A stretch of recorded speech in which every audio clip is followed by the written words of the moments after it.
This is the Para Cave Podcast, proudly brought to you by major sponsor Parramatta Leagues Club, home of the Eels, and also home of Jack's Pale Ale.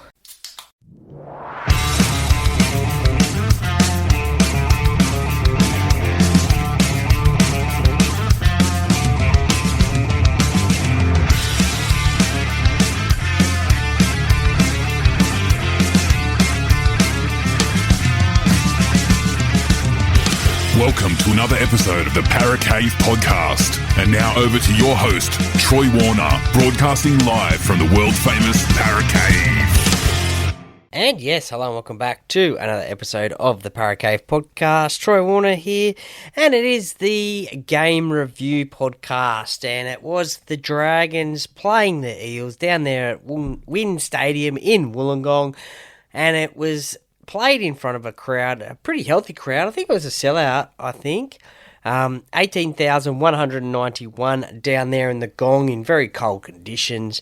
The weather was fine, but the ground is right next to the beach, so pretty cold conditions. So congratulations to all those Para fans who went down there. That is for sure the Dragons fans. Well, they're used to that down there in Wollongong. But the hill, it certainly looked packed. You could not move on there. So a great crowd there, that is for sure. And they saw the Dragons get the victory, 34 points to 20. Now, it was a very, very lopsided game. It was 26 points to 4 at half time, and you thought the Dragons, they were just running away with it in that first half. At least they were scoring 5 tries, I should say, to 1 in that first half. Absolutely blitzed it. Nathan Lawson, he was not even named in this side, and 4 minutes before the start of the game, Christian Tuipulotu had to pull out of this game, and Nathan was called up. So he was playing in jersey number 22. He scored a try on the first Dragon set. Now that is unbelievable. It was Damien Cook. He made the line break straight up the middle of the Parramatta defence, and the ball got out to Nathan and he scored. So, unbelievable. Pretty much Parramatta had the first set of the game. I thought, watching the game, I watched it in the Para Cave and I thought, okay, this first set, now there's a pretty good set from Parramatta. I thought we were on here, and unfortunately it wasn't to be, as the Dragons scored in their first set. So I thought, oh, geez, that's a little bit concerning, that is for sure. And look, a few penalties and the like, and then Nathan Lawson gets his second try. Valentine Holmes, he converts from the sideline, and it's 10-0 after 15 minutes. I'm thinking, what's going on here, Parramatta? They just could not get back into the game. But then the Foxx, he scored Parramatta's first try with his new blonde hair look.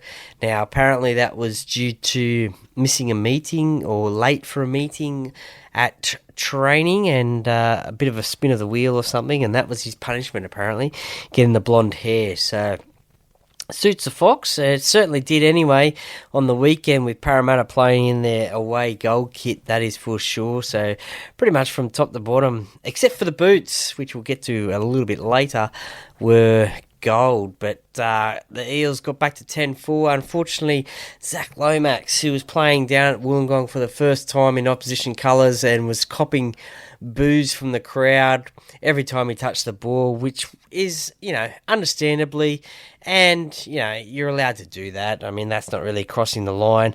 Every club's fans do it when players change clubs and boo the players that used to play for their club, but he did not have his kicking boots on, unfortunately, on Saturday night, as he missed that kick from the sideline.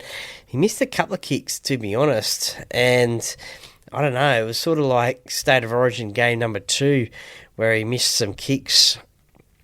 He only kicked 2 from 4. So it could have been 24 points at least to the Eels. But look, I must admit, though, the kicks that he did have were out pretty wide, and it was pretty hard, I guess, to get those kicks. But, Zach Lomax is a pretty good goal kicker. Unfortunately, his kicking boots weren't on Saturday night. But it got back to 10-4. But then Corey Allen, he scored a try for the Dragons. A little bit of missing communication. I thought probably the Foxx could have stayed out on Corey Allen. But he came infield to help Sean Russell, and the ball got out to Corey and he scored in the corner. That got the Dragons out to 14-4. The kick was missed by Valentine Holmes. Kyle Flanagan, who was under a lot of pressure into this game after the recent Dragons losses, he got across the line, a bit of a running try there, a few missed tackles from the Eels. That got them to 18-4, 30 minutes to go on in the game.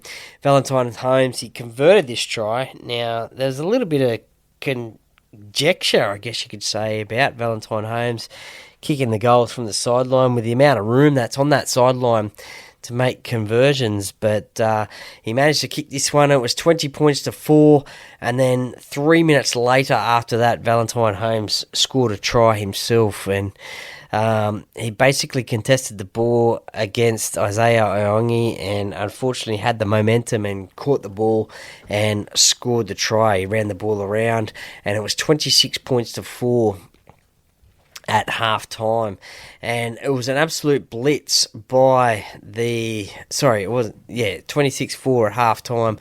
It was an absolute blitz by the Dragons in that first half, just running up the middle, making some breaks up the middle, scoring those quick tries, and 26-4 at half time. I'm thinking, what is going on here, especially after that first set from Parramatta. But Parramatta, they came out after the half-time break, and Zach Lomax, he got a try in that 45th minute of the game, and much to the crowd's displeasure, which really, I guess, silenced them a little bit.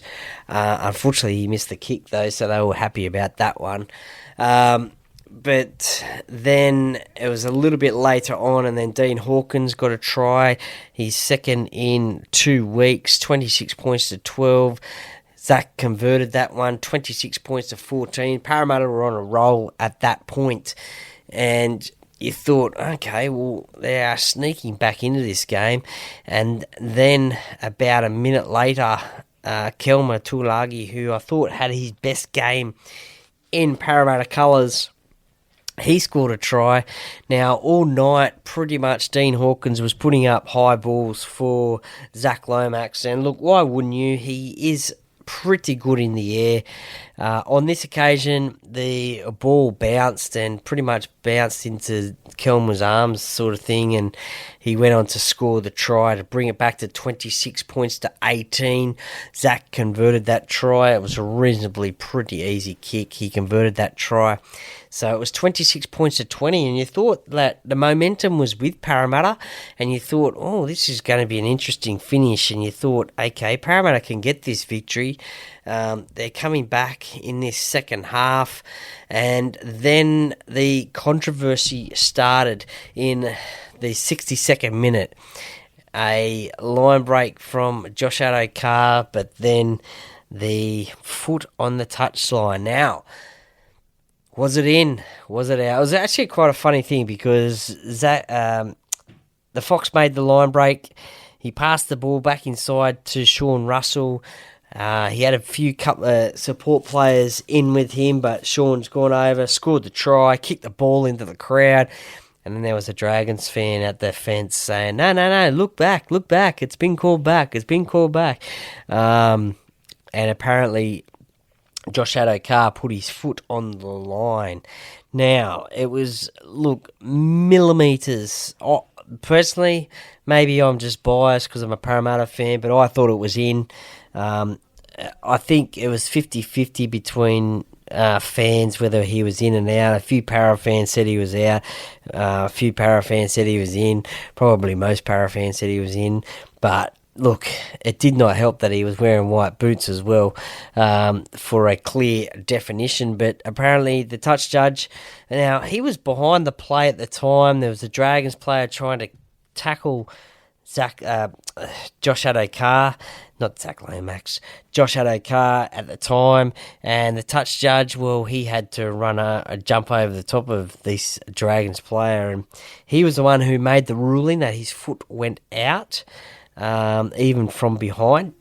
Did he have a clear vision of it? I don't know, but as soon as that touch judge's flag has gone up, the play is stopped, obviously, and you can't go back in the bunker and review it now. And look, it was Sean Russell did go over and score the try, but the bunker can't go back and have a look at that foot once the touch judges put the flag up. Now, news today that the NRL are possibly thinking of looking at that rule where the bunker could intervene and rule on a try. Whether it would have helped Parramatta on that night or not, it remains to be seen. But it was a crucial time in the match because it would have got the Eels back to 26 all had, Zach Lomax, he would have kicked the ball because Sean Russell ran it round near the post, so he would have kicked that goal for sure. So it would have been 26 all, and it would have been a different game, that is for sure. But look, it wasn't to be. It's probably, I guess, maybe a thing of the bottom teams not getting the favourable calls, perhaps. Maybe that's just myself being a Parramatta fan saying that, but it certainly didn't help being... it doesn't help being down the bottom of the table. You just don't get those calls to you. Look, one thing that was really disappointing, I thought, from the refereeing side of things was the fact that the Dragons, they failed to pack the scrum on a couple of occasions within the time limits that you have. I think it's 30 seconds.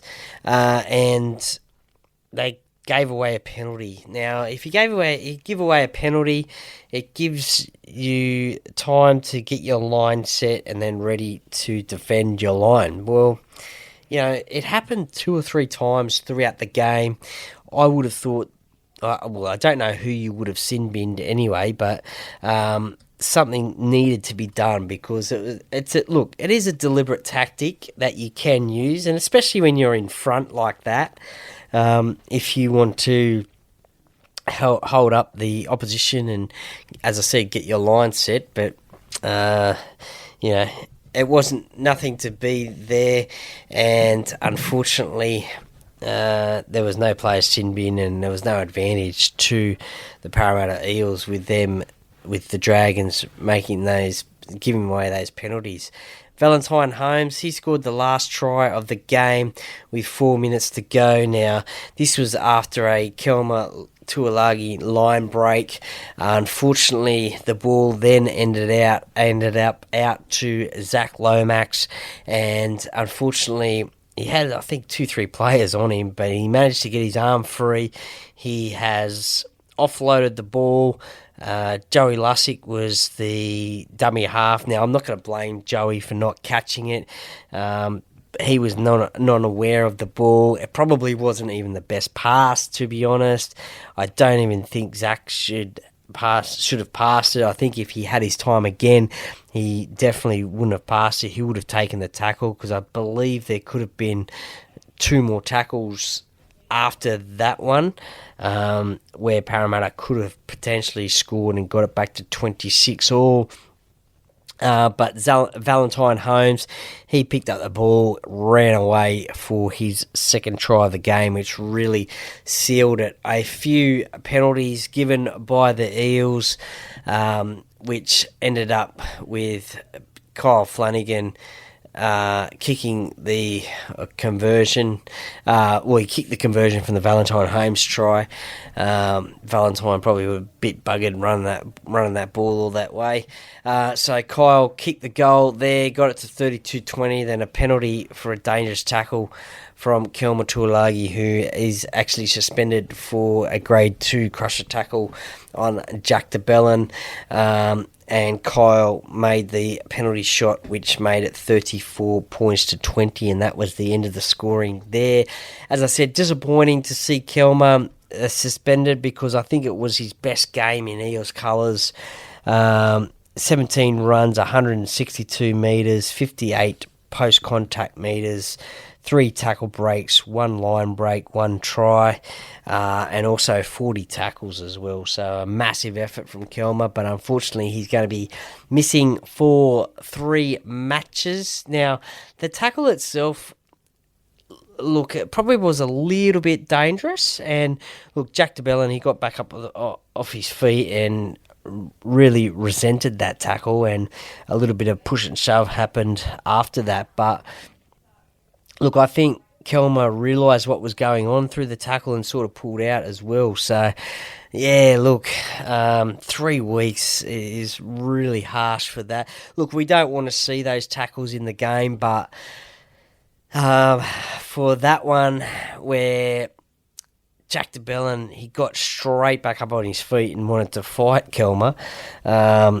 3 weeks for that. I guess because it is his second offence this year, but look, even still, I think a fine could have been sufficient for that one.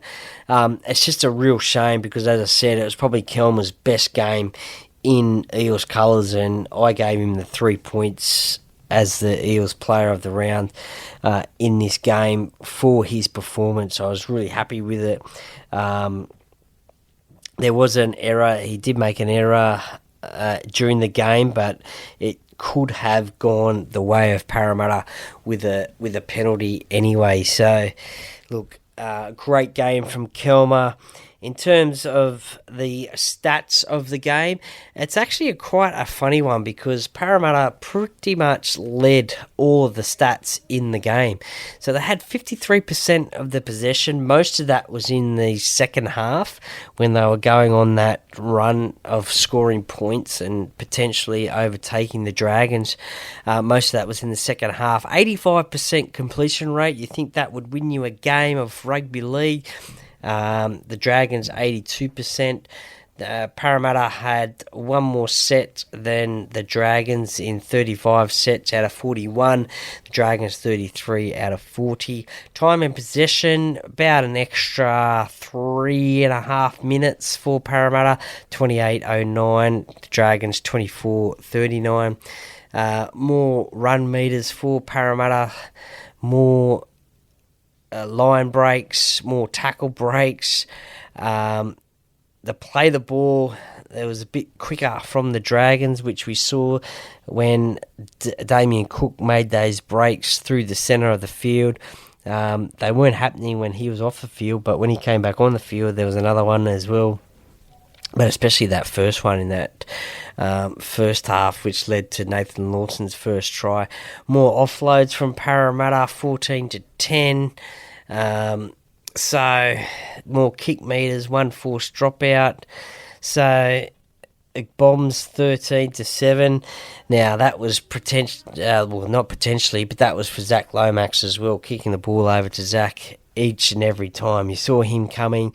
There could have been a few penalties to Parramatta for escorts, but they weren't given. I think 1, maybe 2 were given to Parramatta for that reason, where he was unable to make a contest of the ball. Parramatta made less tackles, less missed tackles, less ineffective tackles. So pretty much every stat, there are a couple here that the Dragons did get. Parramatta won, you could say. So it's very strange that they would lose a game of football having won most of the stats, I think. 8 interchanges used from Parramatta. The unfortunate thing, Charlie Geimer, he was named on the bench. He didn't get any minutes. in this game, which I find a bit strange with the rotation as to why Charlie didn't get any time on the field at all. Joash Papali, I was sitting there watching the game. I was calling for him to come on a lot earlier than what he did. He got 15 minutes. And basically sort of played hooker most of the game, or the time that he was on the field anyway. I thought he could have played potentially more minutes than what he did. Junior Paolo, 62 minutes. Jermaine Hopgood, only 31 minutes. Matt Dury, 31 as well. Dylan Walker, 47. I thought he once again impressed when he was on the field as well. He certainly has made a little bit of a difference to the attack of Parramatta, whilst he has been a mid-season transfer, that is for sure. So, look, as I said, I'm just a bit strange as to why Charlie Geimer didn't get any time on the field at all. When I thought that during this season, Jason Riles has used his bench pretty well throughout the season and giving all of his reserves a run on the field. It sort of reminded me going back to the Brad Arthur days where a player would be named on the bench and wasn't called upon in the game. So, look, I don't know why. Maybe there wasn't an opportunity for him to get any time, or maybe Jason Riles just didn't think he could get him on the field at any one point. So, look, that was a bit of a strange thing. I'm sure, look, moving forward, all four reserves will be used because you never know, having fresh legs on the field. I thought Charlie played pretty good last week against the Titans. He scored a try, had some pretty good stats, so that's why I thought he probably got his place in the team again this week, but unfortunately, he wasn't used. Obviously, Parramatta missing Riley Smith and Will Penasini as well, both suspended from this game as well. Saw Jordan Samrani move into the centre position, and also Joey Lussick move into the hooking position, starting hooker. He started last week as well, but started this game. And as I said, had Joash Papali play a bit of hooker as well. That probably isn't his position. 5/8's probably his position, but nevertheless, he can be fast out of dummy half there as well. To some of the individual playing stats, and most tackles in the game was from an Eels point of view was Jack Williams, who just seems to impress every single week. So much so there was a little bit of talk that he could have been in the New South Wales side, or probably into the squad, but that wasn't to be. But anyway, 69 minutes he played, 17 runs, 148 metres, 42 post-contact metres. His defence, 43 tackles, as I mentioned, 4 missed tackles. But yeah, he seems to impress each and every week. 49 minutes for his first stint, and then another 19 minutes after that. Kelma Tulagi, as I mentioned, he had a big game, 40 tackles. Joey Lussick, 37.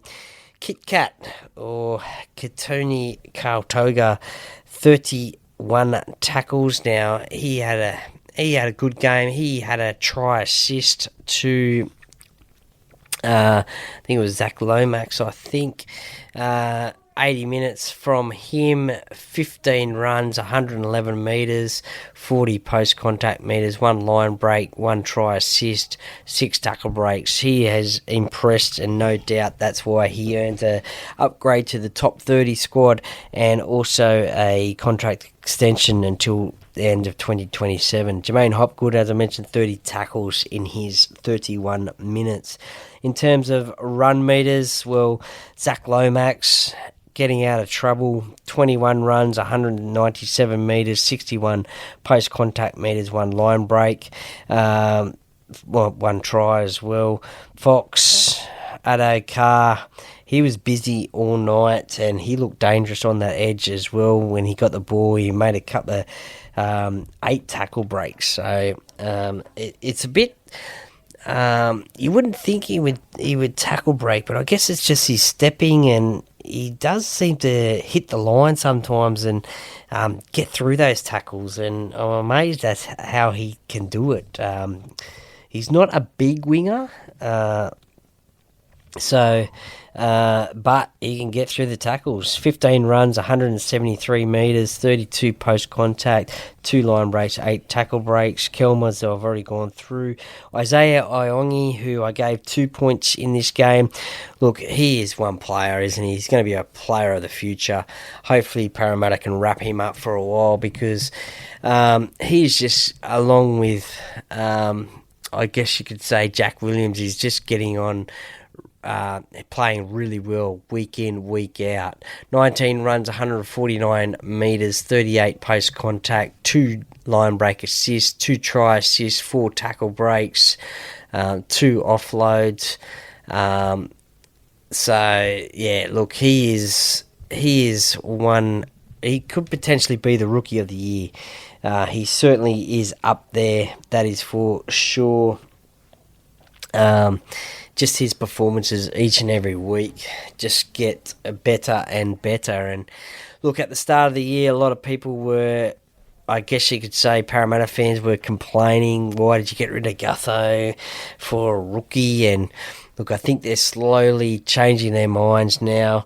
Gutho for the opposition had a reasonable game himself, but I guess a lot of Parramatta fans are now, I guess you could say, over the fact that Parramatta's number one is Isaiah Iongi, because, you know, he just performs each and every week. So every time he kick return, it just somehow I think to myself that, yep, he's going to break the line here because of the way he runs. So he had a great game as well. My 3 points went to Kelma Tuolagi, 2 points went to Isaiah Iongi, and my 1 point went to Josh Adokar. But there could have been Jack Williams, could have been Zach Lomax again.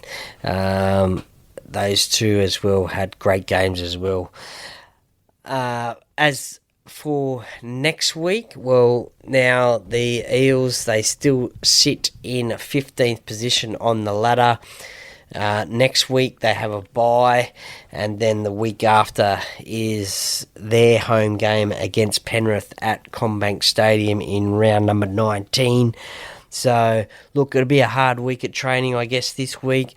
The added bonus for them is, as of today, it was officially announced that Talon De Silva from the West Tigers would be joining the Parramatta Eels on a 4.5 year deal, starting immediately. So he has got a release from the West Tigers immediately, and he will probably, I guess you could say, line up for the Eels in round number 19. Now, a lot of people have said to me, is that a good thing? Is that a bad thing? You've got 4 hookers now at the club. Look, he'll probably start on the bench, and don't forget that Riley Smith is still suspended. So, look, how does that work for Dylan Walker as well? Look, I don't know, maybe he could be a ball-playing lock as well when he comes on. We've seen that throughout the year. So it'd just be interesting to see how Jason Riles uses Talon De Silva in this team lineup, especially when it comes to playing Penrith in a couple of weeks' time. I think it's a good when Riley comes back as well. I think that is a good signing as well. We can have Riley starting, have Talon on the bench, and come on maybe 10 minutes before half time, maybe even 20 minutes or so, whatever, something like that. And when those tired forwards are getting tired, add that spark around the bench. You could even start with Talon and put Riley on the bench as well. That could be an interesting way to start a game, just to see what happens. So anyway, that's Jason Riles' job to do, and I'm sure he will make the right decisions, that is for sure. But as of today, Talon Da Silva is a Parramatta Eels player. So welcome to the Parramatta Eels. Proudly sponsored by one of the podcast sponsors as well, Grip Socks. So he wears the Grip Socks along with Sean Russell, Isaiah Iongi and Joash Papali as well. So get yourself some Grip Socks as well. Head to the Grip Socks Instagram page, you'll find their website link. Type in the code ParaCave and you'll get a 10% discount as well. So there you go. There's a little plug for your Grip Socks. Thank you very much for listening to the game review podcast, Eels v Dragons. Unfortunately, it was a loss to Parramatta, a game we probably could have won, but it wasn't to be. Just looking forward to the game against Penrith in a couple of weeks' time. But look, let me know your thoughts about the game as well, where you thought Parramatta went wrong, what we can do to improve as well. So it'll be interesting to hear your thoughts as well. The ParaCave podcast, by the fan, for the fans. Go Para! Alan, how you going, mate? Are you a ParaCave podcast listener? I am, bro. It's a great podcast. Everyone tune in. Go Para!